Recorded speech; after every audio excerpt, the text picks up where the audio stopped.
Allie with Potomac Beads. This Better Beader episode is going to focus on both ladder and square stitch. Now these stitches are going to be very, very similar and they're really the same. It's just dependent on which beads you pick up next and kind of the direction that you're going.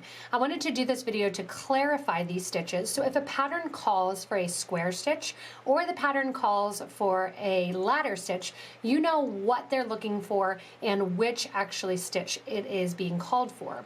Also, this is helpful at the beginning and end of some projects like herringbone, where you switch the stitches, as well as at the end of brick stitch toe.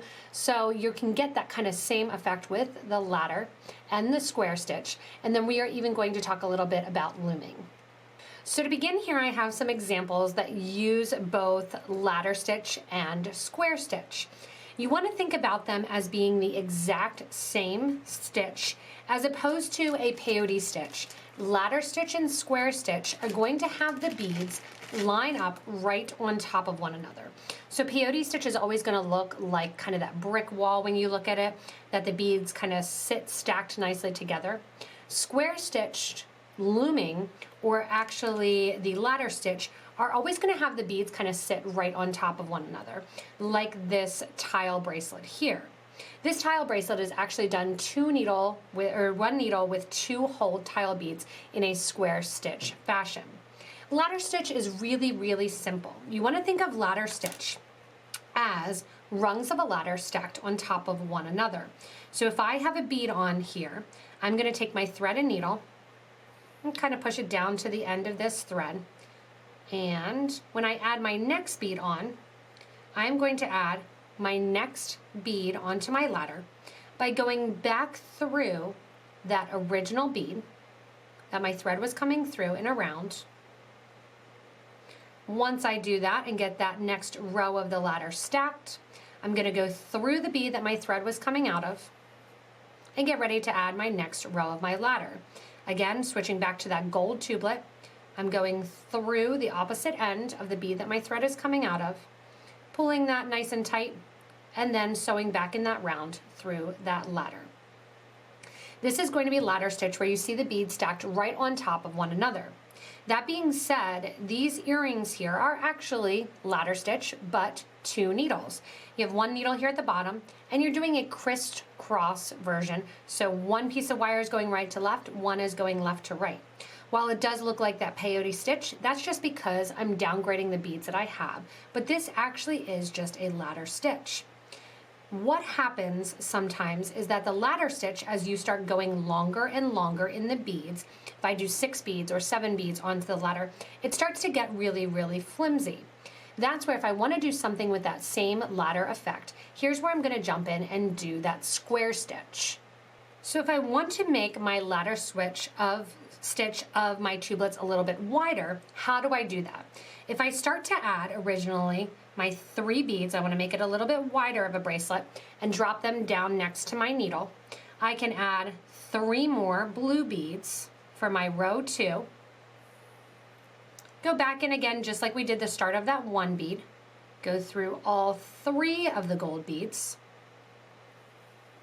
Make those blue sit on top, but you can already see I'm having a little bit of an issue with the spacing there. And then going back through my blue beads would just be an extended ladder stitch or a multiple bead ladder stitch. So when I pull this in here, it's sitting separate a little bit, and I'd really like it to stick together. This is where square stitch is helpful.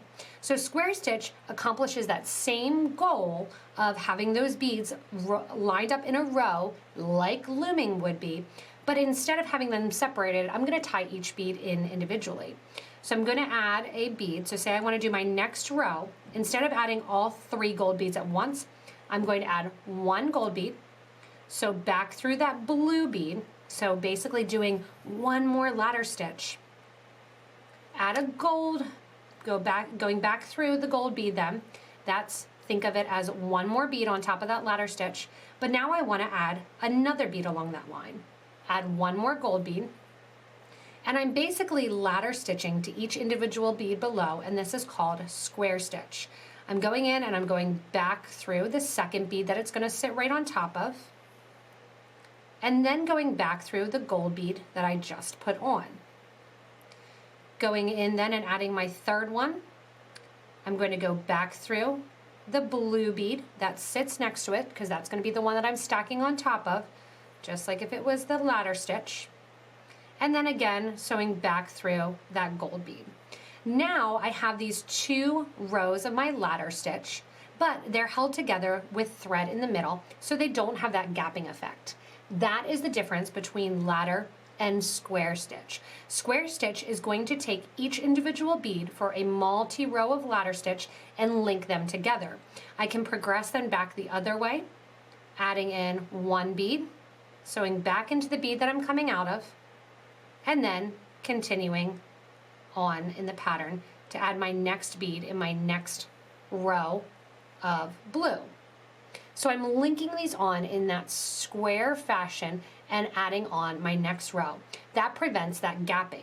Ladder stitch is best used for one individual bead or a short grouping of beads where that division does not matter. When it does matter and you don't want it there, that's where you switch to this square stitch. When you are looking at square stitch, a way to figure out whether or not it is a loomed project or a square stitch is to look at the beads kind of and where their holes are going.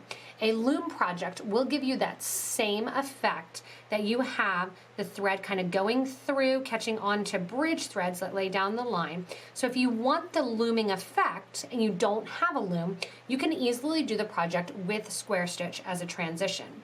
Many different stitches will start out or end to go smaller or bigger with that ladder or square stitch. Square stitch is also very important to learn if you are looming to do at the ends of the loom. It's an easy way to add and subtract beads. You can also have the peyote pebbles here where it's done multiple rows to line up and get a little casing for the clasp to go into on the other end, or even in this Grecian bracelet, the herringbone at the end is done with a square stitch in order to finish off the piece. You can see that ladder or that square stitch there at the end. So it really depends on when to do ladder and when to do square stitch, about how long the distance is and whether or not that gap is being created. That's why I use those tublet beads to show you the effect that it has long term as you start to weave and start to go in to make the bracelet a longer length. The wider you go, the more it's going to be necessary to do that square stitch and to add thread kind of in the middle between the beads, rather than stretching a long different distance from one side of the bracelet to the other side. When patterns call for ladder or square stitch, sometimes they may use them interchangeably. So be aware of that. That ladder is more usually of a single unit, square stitch is going to be that multiple unit as you get wider and wider. Again, different patterns are going to call it different things, so check that out. If you ever have any questions too, I have additional videos on ladder and on brick stitch that you can check out, as well as some other videos hitting on those with multi-hold beads. So the Better Beader episode for this week is kind of that defining the stitch, figuring out what ladder is, what square stitch, and realizing they're the exact same, just one bead versus multiple beads in the row. So hopefully you found this informative and informational, and if you did, remember to click on that little box in the lower corner to subscribe to get regular updates from us here at Potomac Beads. Also remember, you can comment below and give any tricks, tips, techniques, and help out the fellow beaders that may be watching this video. Also, you can share this link to somebody that you might think would be helpful for them to know this information. As always with all the Better Beader episodes, if you need anything, we're happy to get it to you. Check out the links below me to shop with us online at PotomacBeads.com as well as PotomacBeads.eu. Thanks everyone for watching, and hopefully you got it set now and in stone, the square versus the ladder stitch.